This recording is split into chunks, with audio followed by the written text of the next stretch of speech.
Hey guys, how's it going? My name is Duke and I'm the Duke of Italy, and welcome back to another video. Today we will be discussing my rating system.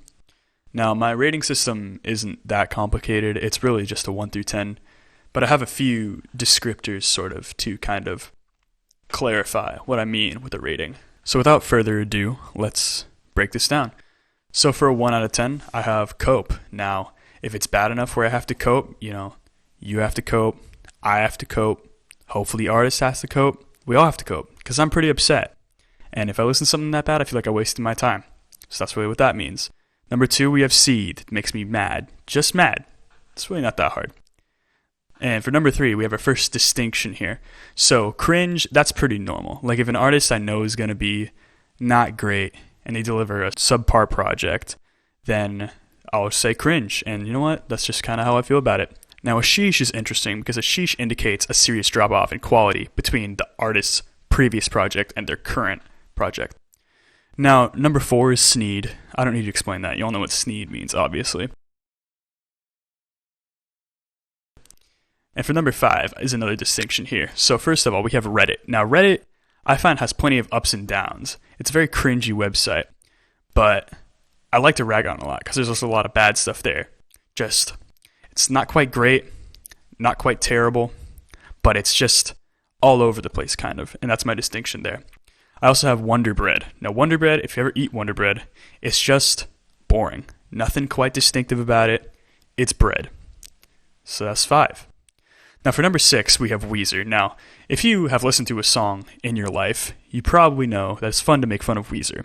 Now, I myself like Weezer. I think they're a fun group, but acknowledging this, I know they have some subpar projects. Funnily enough, I'd actually give their album, Everything Will Be Alright in the End, a 6. And the reason for that is because, while it's generally a positive listening experience, there are a couple tracks that lag just a little bit. Some cringier moments. But you've got the ending part that's super, super good. I love that. It's almost like the B-sides of Abbey Road, in a way. It's not as good because it's Weezer comparing them to Beatles, but it's got some good parts and it's got some bad parts. It's kind of what I mean with Weezer, and it's also a way to pretty much describe their entire discography, where like you got Pinkerton and Blue Album and parts of Red and a couple parts of Green, and you've got some quality products there. But other than that, you got some things that lag behind a little bit. So that's how I describe that.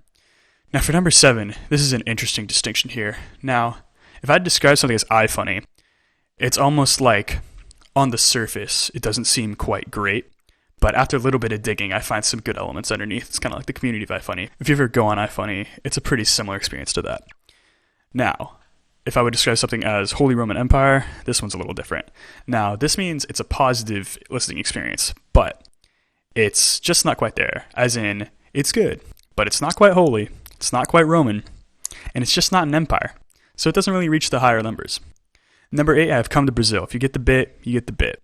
It's basically, if there's like an indie group, someone will comment, come to Brazil, and they can't afford a ticket to Brazil. So, that's just kind of how it goes. Number 9 is Based and Red Pilled. If it's Based and Red Pilled, it's fantastic. Classic. I love it. Now, at number 10, this is my favorite distinction right here. Now, if you know anything about music, you know that Playboi Carti is the greatest artist of all time. No contest. He's just fantastic. His album Die Lit practically reinvented the concept of music. Die Lit has gone and broken so many boundaries that it's still insane to me.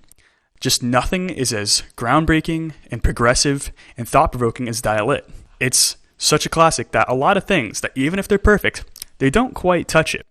Now what this distinction means, where I say almost as good as Die Lit, means it's essentially perfect, but it doesn't quite break a boundary that stuff that would my personal favorites would be at. Now, for a perfect 10, something that I describe as one of my personal favorites, where it's not just perfect all throughout, nothing wrong with it, and it's just a really, really positive listening experience, I would describe as a certified hood classic. That's where it brings something extra special to the table. That's where it just goes above and beyond in every single category. And you'll definitely see a few distinctions where I give that towards the end of my top 42 list. So yeah, that's my rating system. You'll see it in use next week when I review something that I find very special. And I hope you guys will enjoy that. So I hope you guys enjoyed this video. If you did, please like and subscribe. And thank you. Have a nice day. Bye.